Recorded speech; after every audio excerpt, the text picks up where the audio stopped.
So, welcome back, everybody. This is Heroclix with Dummies. Myself, this is Cable Rose, and I've got Sean Rasdell. Sean's on the other end. We're doing a little bit of a Zoom meeting this week. A few weeks ago, Sean and I got together. We had the opportunity to both take on the new JLA, and Sean, being the buddy that he is, decided to sneak in the starter set for the Fantastic Four starter set. So that's what we're here to talk about today. We're going to break down the starter set, go into some figures, go into some gameplay, because he actually got to kick my ass quite well with the starter set, and then we'll break that down and we'll go from there. So I'm going to introduce Sean. Sean, come on in, tell us again, and then tell us about that starter set. We'll start from there. What's going on, Rose? Thanks for having me. So first off, again, it was good times playing Heroclix with you, and I can't wait to do it again here in a couple months. We're breaking down this Fantastic Four starter set, and for the most part, I think it's leaps and bounds better than what the previous one. Again, that was 12 years ago, so everything's changed. Yep. But I have to say, playing against you using this set, not a huge fan of the Fantastic Four, but it's always fun when you get a little more passionate about the clicks, and I am a huge fan of the Fantastic Four after playing this set. All right. Yeah, go ahead. So please tell us what you did with the setup. So we were going to finish our weekend. We were going to finish our travels.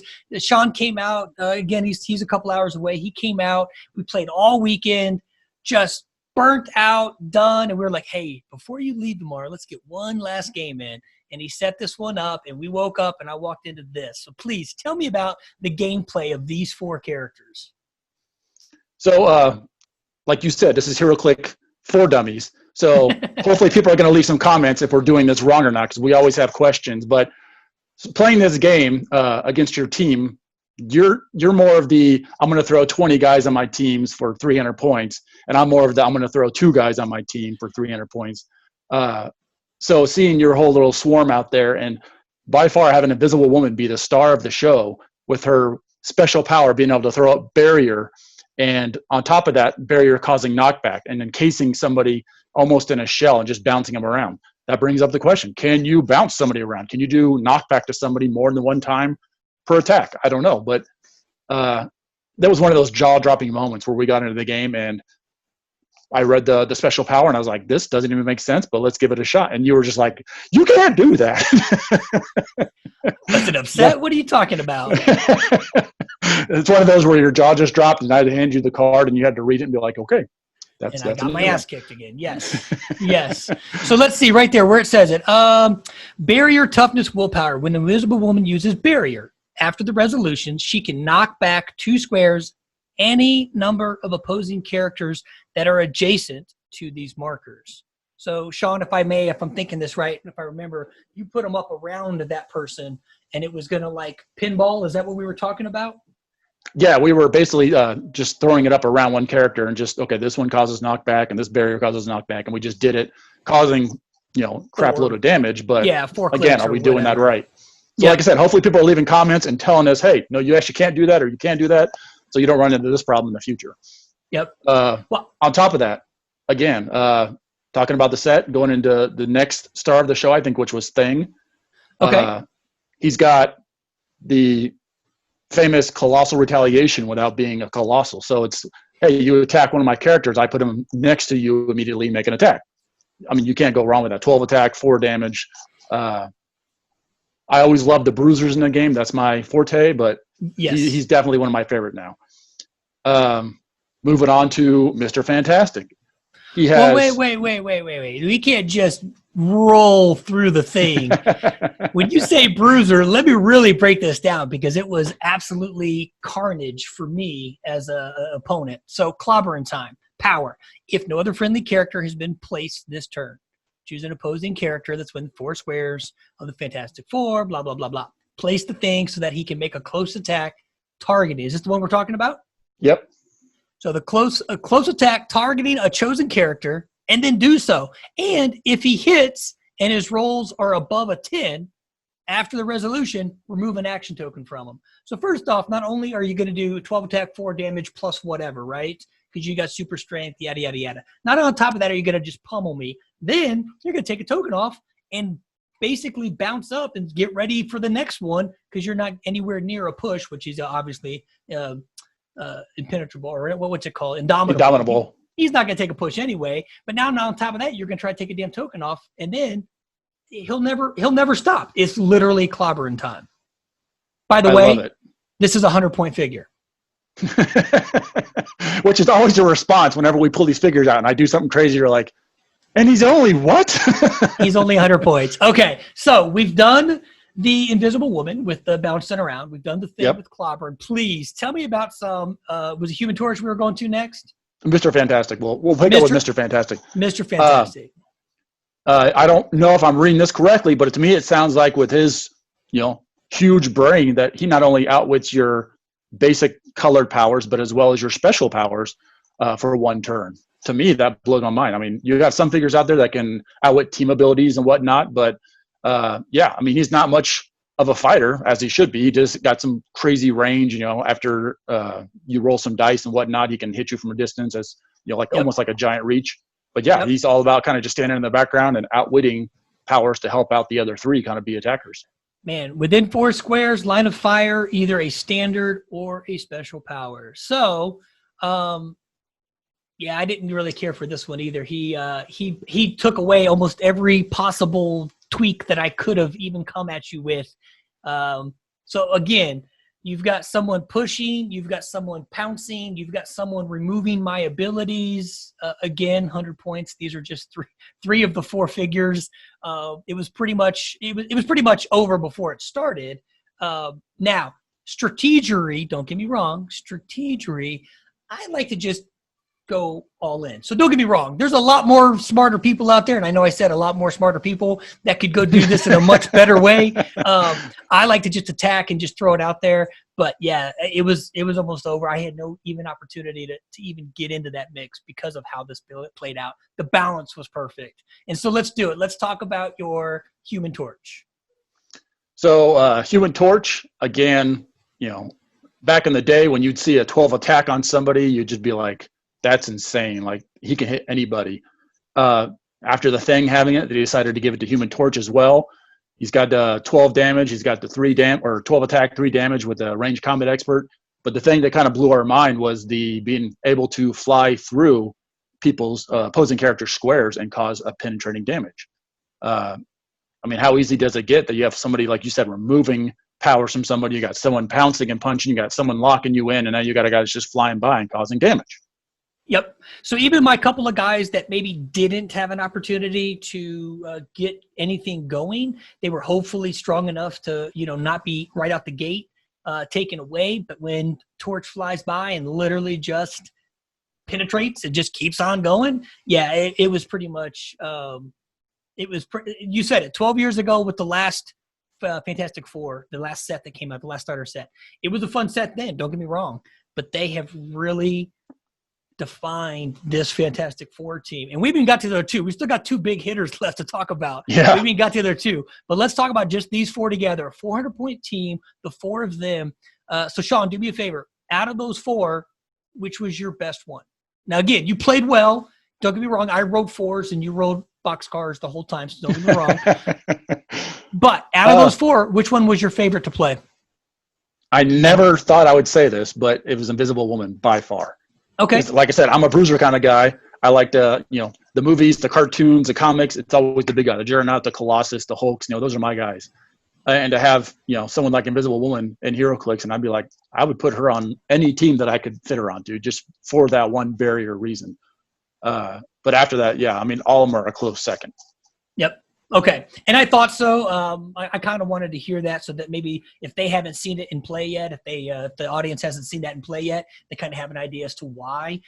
Just that little bit of nuance with her and that little bit of speciality. You said it, just to squeeze her onto a team because of what she adds can benefit any team you've got, let alone this Fantastic Four team. So I agree.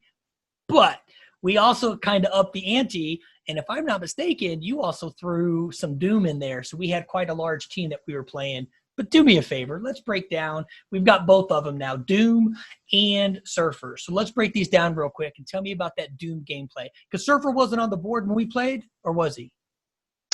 He wasn't for this game, no. He was in a previous game. But he did. But let's talk about Doom on this one. First off, I thought the sculpt was great for this Doom. very well put together, classic Doom with so good times. But let's break them down and see what we got going on. So for this game, I think we just did the 500-point game. So I brought him in at 100 points. Yep. And like I said, I love the big guys. I don't want to have to think too much. I want to have two big guys that I can just keep my mind wrapped around. So this was a little bit out of my realm, having actually 5 characters on a team. Yeah. But when it came down to Dr. Doom, and even at 100 points, I wasn't expecting much, but it seemed like every turn he was removing an action token from himself using leadership and that special power. And it was, you would attack him and he would miss or whatever like that. And then I'd be able to remove an action token and immediately strike back. And then next turn, remove an action token. It was like he was going every turn. Granted, there was some luck in that, but Sure. he had outwit and a couple other powers on there that were just fitting for what he does. Yes. But at a 300-point Dr. Doom, I would not want to face him. Maybe not in a 300-point game, because he'd be probably a little easy to take down. Maybe he'd be a little on par with the whole Fantastic Four. But in a bigger game, 500-600 points, having him out there, he'd be a little terrifying. Yeah, do that leadership, right? It's leadership, but it moves the token from himself when Doom uses it, and he succeeds. Then he has the next turn. He's got improved targeting. He's hindered, and he's protected. And this is crazy. So he's protected from mind control, outwit. You can't even then touch him. I can't even come at you to get a good angle to try to outwit something. He's already protected if that leadership hits. That's nuts. Yeah. Yeah, that's definitely nuts. Your kind of character. Yes, it was. So I got to tell you, where I live, I don't have any local game stores. So I'm always like trying to obviously order online or support my local small sellers online. But when you showed up, I didn't really think anything of it. We were there for JLA. We were going to rock some JLA. And I had a great weekend with JLA. Don't get me wrong. And I am not looking forward to your future JLA teams, because we've already talked about that. And I know you've got a whole hot mess coming at me. But when you pulled this one out, I was flabbergasted. Even though I got my ass handed to me, I was flabbergasted when this started to play through, because I could just see it. Not even just in your eyes, but I could just see it on the gameplay. They really put this together. And there's a lot of people out there that are going to be screwed going up against this team. And that was just the 4 of the team, the Fantastic Four plus Doom. But let's talk about Surfer. And this we left for last for a couple different reasons. But let's talk about Surfer and see what's going on here. So I did just actually realize today when I was looking over these figures that there was a whole mess of special power that I wasn't even using when it comes to being able to choose what kind of terrain I want to ignore for line of sight purposes. Okay. Being able to shoot through the wall one time with a ranged attack. He does have, it's almost like a better hypersonic speed, if I'm reading this correctly, but it was more of he could move and attack, and it wasn't a ranged attack. It was just an action. So he had access to more powers, if I remember right, because of the way it was worded. It wasn't just you can only use certain powers with the move. Yep. And I mean, it's kind of unintimidating when you look at his Dow too, because it's so kind of bare, in a lot of ways compared to, Dr. Doom or whatever these. But then at the end of the day, you look at what he can do, and it's crazy. Yeah. So I will tell you, choose an improved targeting except blocking. So maybe we didn't see that. Improved targeting except blocking. So maybe we can't shoot through walls until your next turn. He can choose improved targeting once for the range. Character can draw a line of fire through one piece. Oh, snap. There it is. Never mind. I got it. Sean, I always start to the top, and if I like it, I just go from there. I got to finish it. So I appreciate it. And you were just sitting there waiting for me too. I saw you. I was just like, I'll let him talk. One piece of blocking terrain immediately after attack resolves, destroy that. So that's insane. So the Surfer is not only, like you said, first off, a couple of these figures are doing 5 damage. They've got 19 defenses. Some of them have a 12 attack. Most of them have a damn 12 attack for your big guys. They're just bruisers. What point value was this Surfer? And I apologize, I don't recall. He's I think he has like Dr. Doom, he has a 1, 2, and a 300 dial. Oh, there it is. I just saw it on the card. Okay, absolutely, man. And this Surfer, we played it in a separate game. It wasn't with the Fantastic Four guys, but we played in a separate game, and I couldn't touch him either. I mean, I was even – but you're right. This dude is just insane. Was it $35 set that you picked up?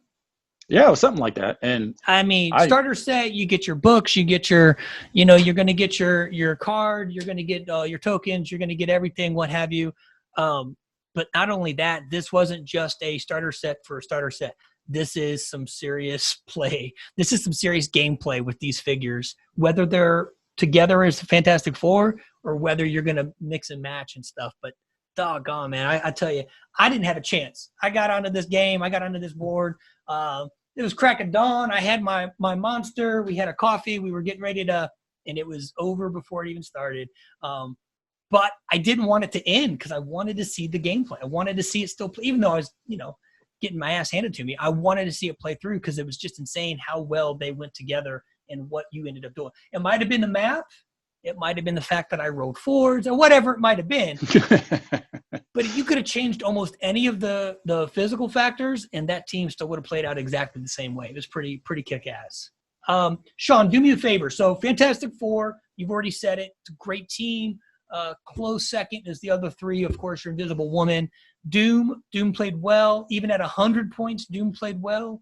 And then, of course, Surfer is just a big dog. But let's talk about the Surfer as we tease into next week's episode. So kind of set us up and talk about maybe what you think or how this is going to play out next week.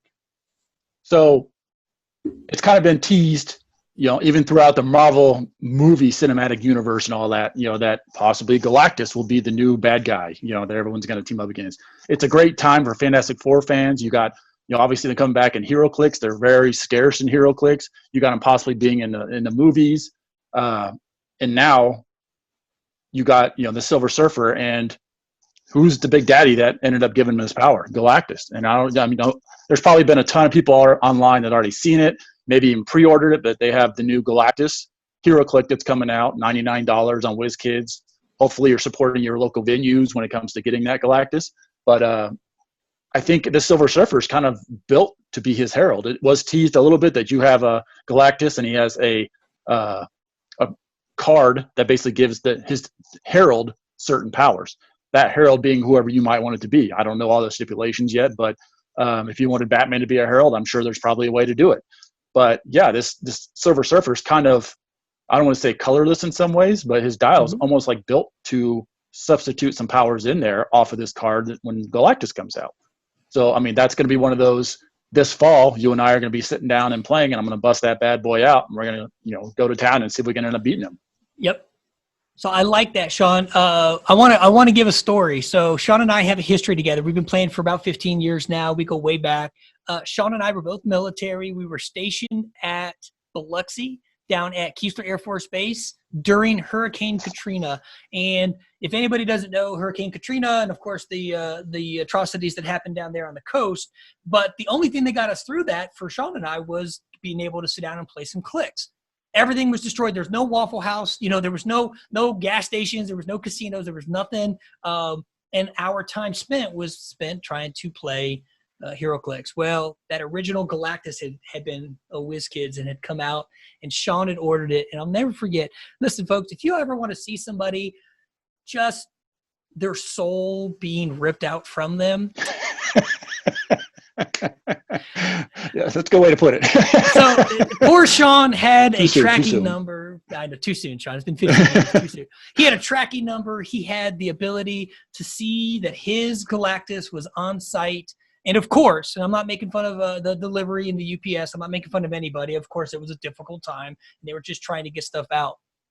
But this dude ended up showing up at UPS, showing up, getting the manager, getting the dude with the truck, getting a confirmation. He basically climbed into the back of a UPS truck and tore it apart until he finally found his Galactus after weeks and weeks and weeks and weeks and weeks of heartache. He finally got it. I never forget the look on that man's face. It was literally pure joy to get it. So I'm excited to know that here with the order of the new Galactus, we won't have to go through any kind of scenario like that again. And poor Sean has to wait 6 months to get the darn thing. So, Sean. Well, like you said, let's not make fun of anybody, but it is coming through FedEx this time. So we'll see what happens. We shifted, right? We jumped ship. No, that's perfect, man. Seriously, I'm excited for the new Galactus. You said 750 points.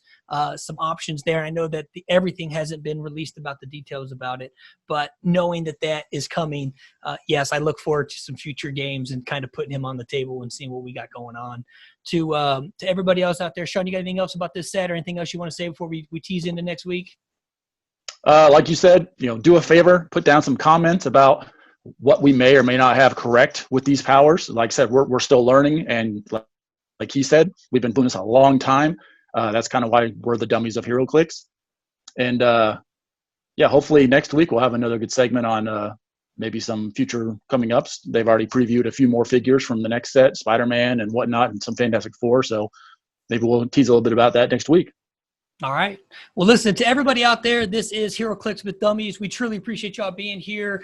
Like Sean said, and myself, I'm Cable. We really love to hear your comments, so let us know what you think. And then, two, if you got any ideas for future episodes you'd like to see, let us know, and we can break it down. And if you want to be on the show, now that we are a international site here where we can go Zoom and bring you in, if you want to be on the show and come in and help school me and Sean, or just bring us your ideas, let us know in the comments or DM us. We'll definitely get back with you. To everybody out there in TV land, this is Heroclix with Dummies, and we will catch you guys on the flip-flop.